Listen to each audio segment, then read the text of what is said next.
Have you ever saved money so carefully that you slowly stopped living?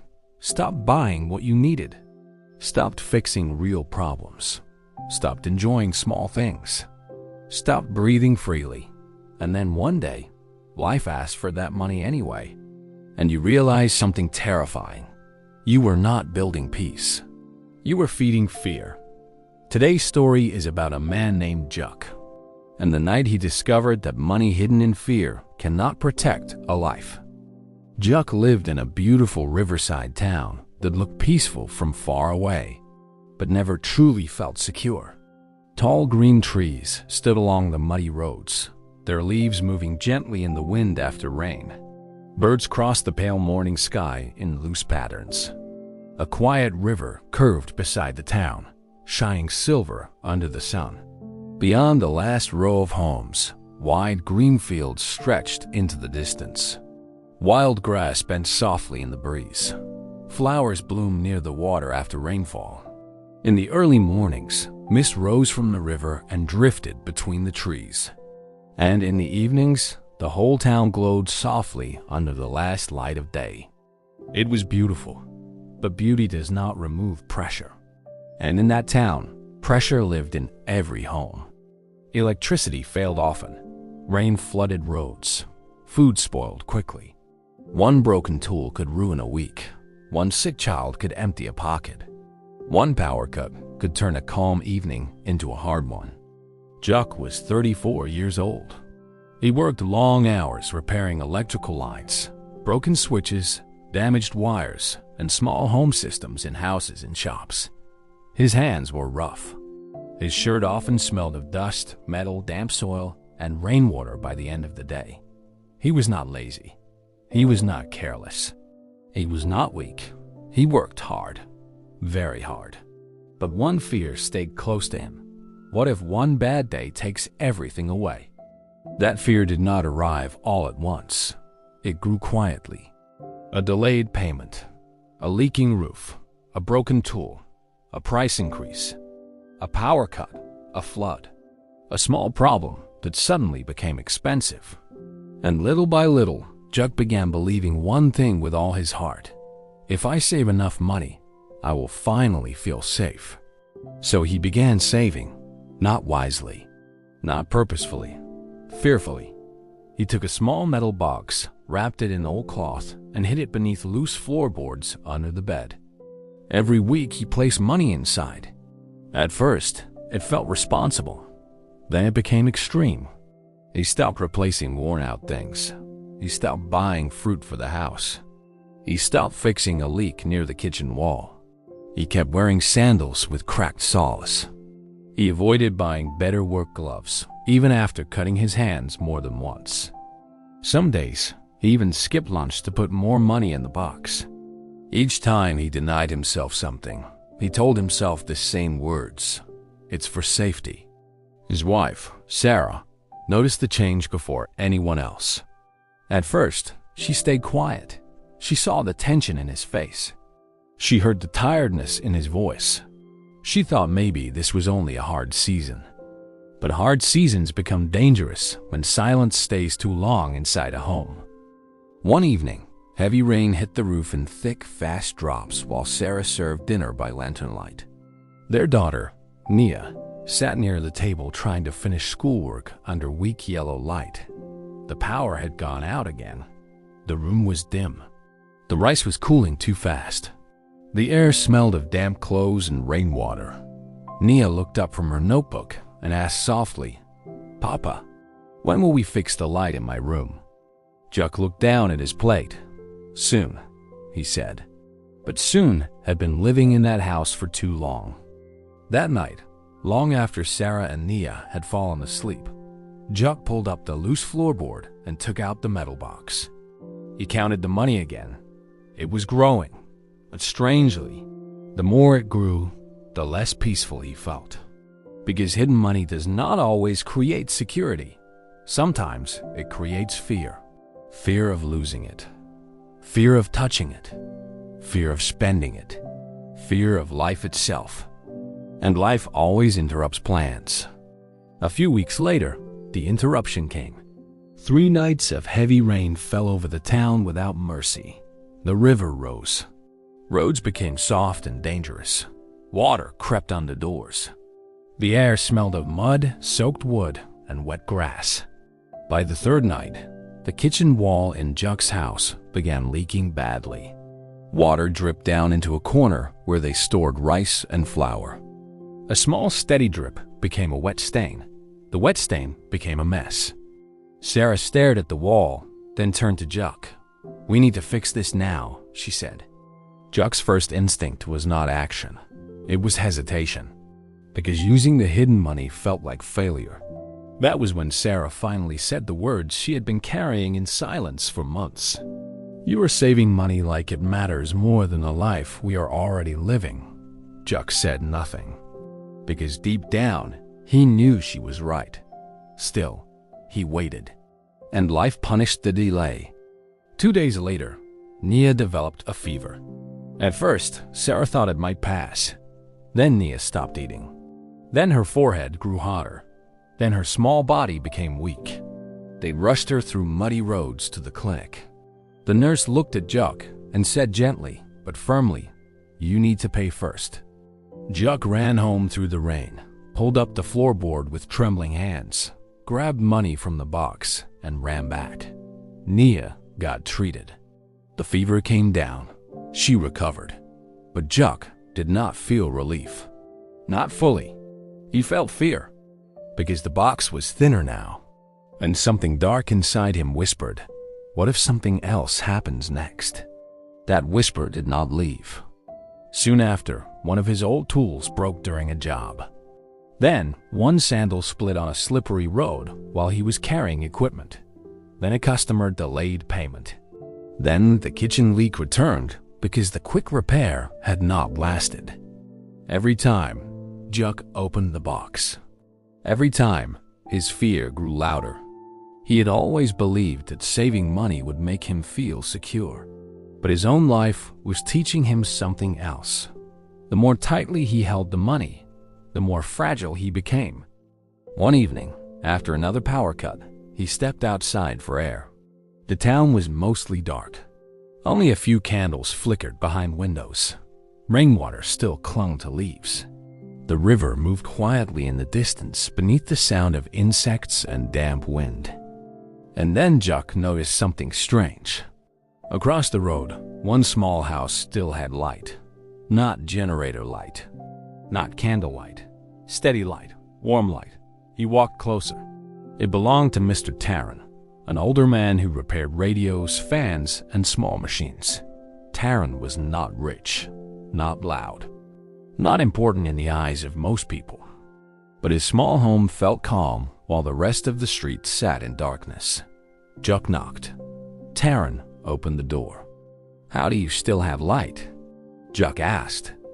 Tarrant smiled and lifted a rechargeable lamp. Then he pointed to the roof, a solar panel, old, simple, small, but working. Juck stepped inside. There were 2 lamps charging, a power bank, a shelf with neatly arranged batteries, wires, and tools. The place was not wealthy, but it felt wise. Tarrant poured tea and said, "When the sun comes, I charge them. When the power goes out, people borrow light and pay a little." Juck looked around slowly. A thought entered his mind. Then another. Then one difficult question. What if the problem was not only how little I had, but how I was using it?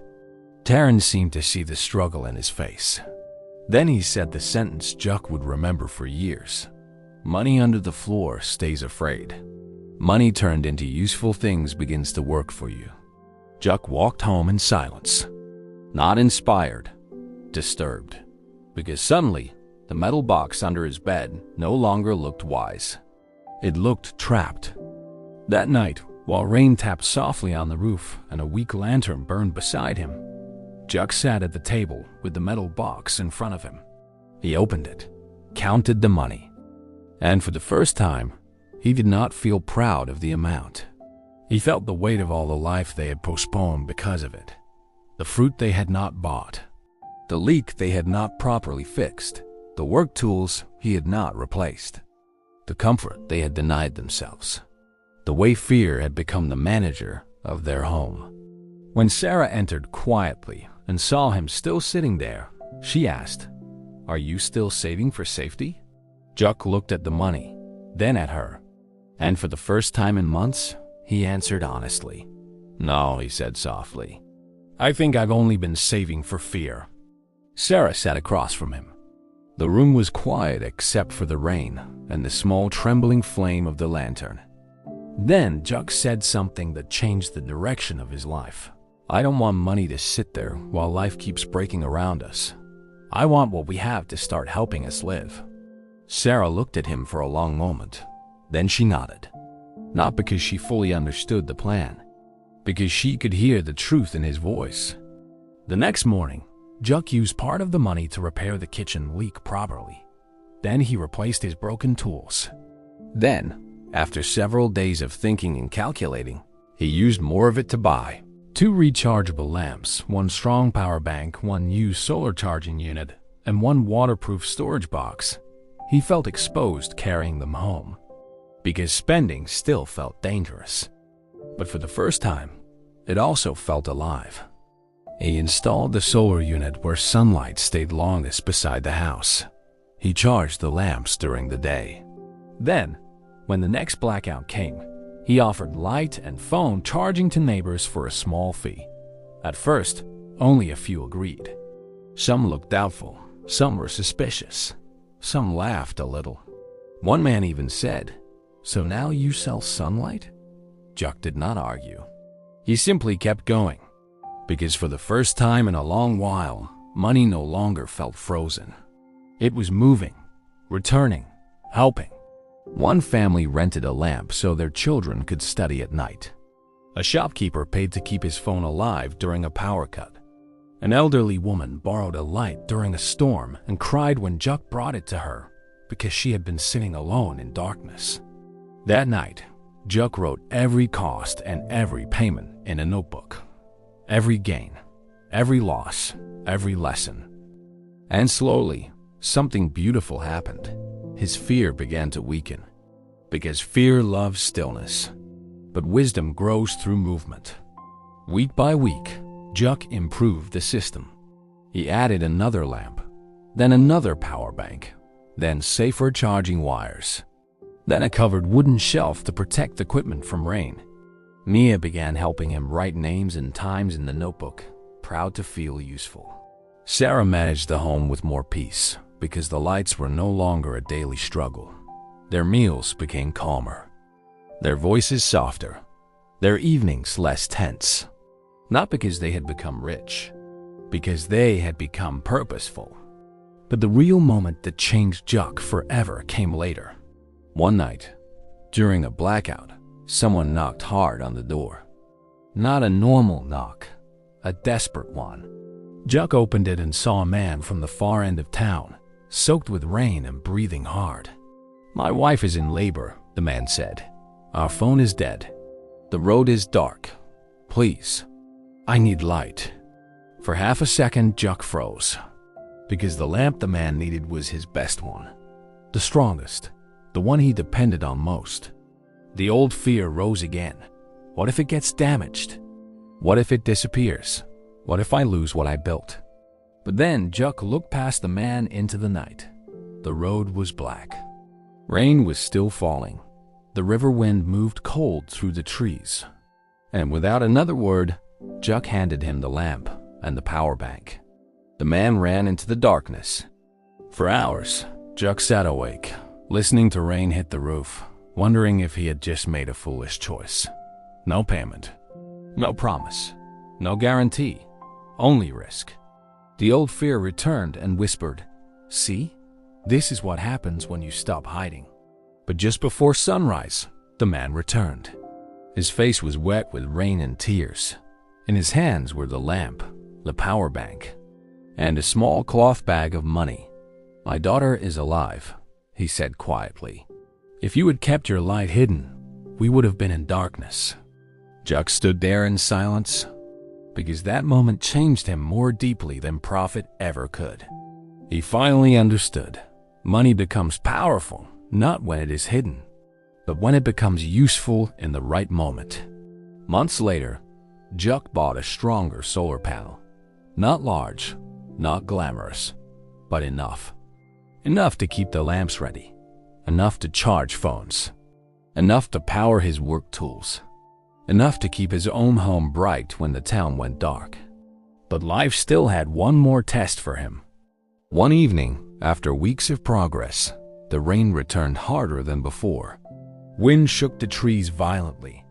Birds disappeared from the sky early. The river rose again. Dark clouds covered the town before sunset. That night, one of Juck's main charging units failed. Then a lamp stopped working. Then a neighbor arrived at the door already angry because his phone had died during a family emergency. For one dangerous hour, everything Juck had built looked ready to collapse.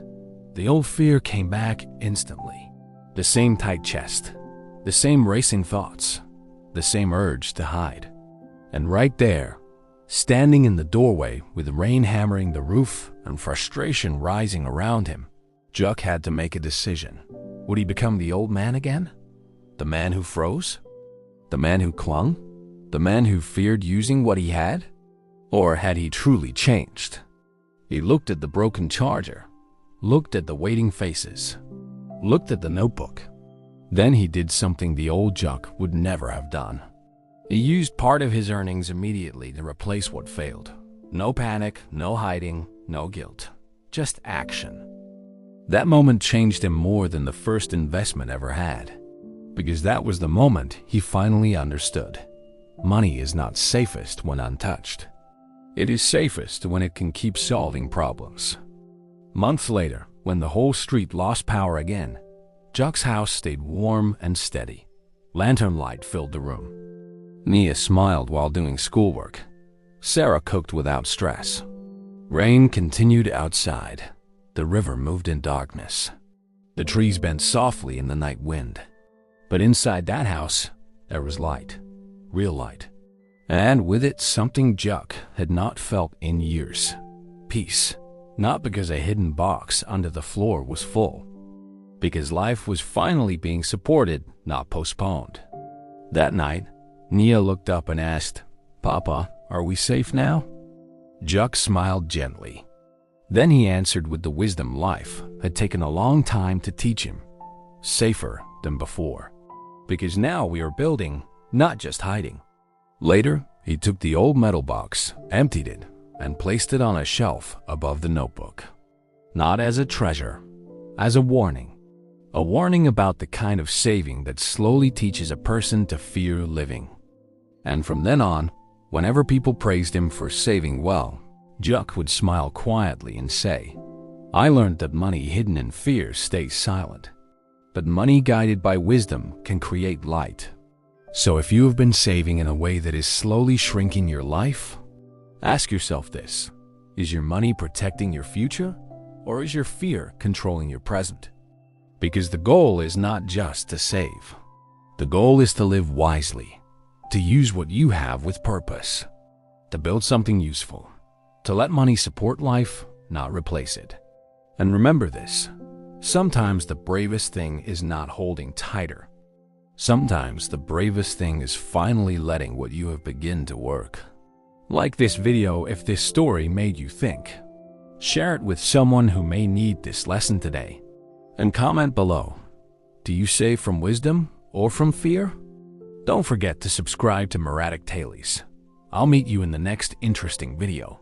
Until then, stay calm, stay faithful, and keep growing in your own way.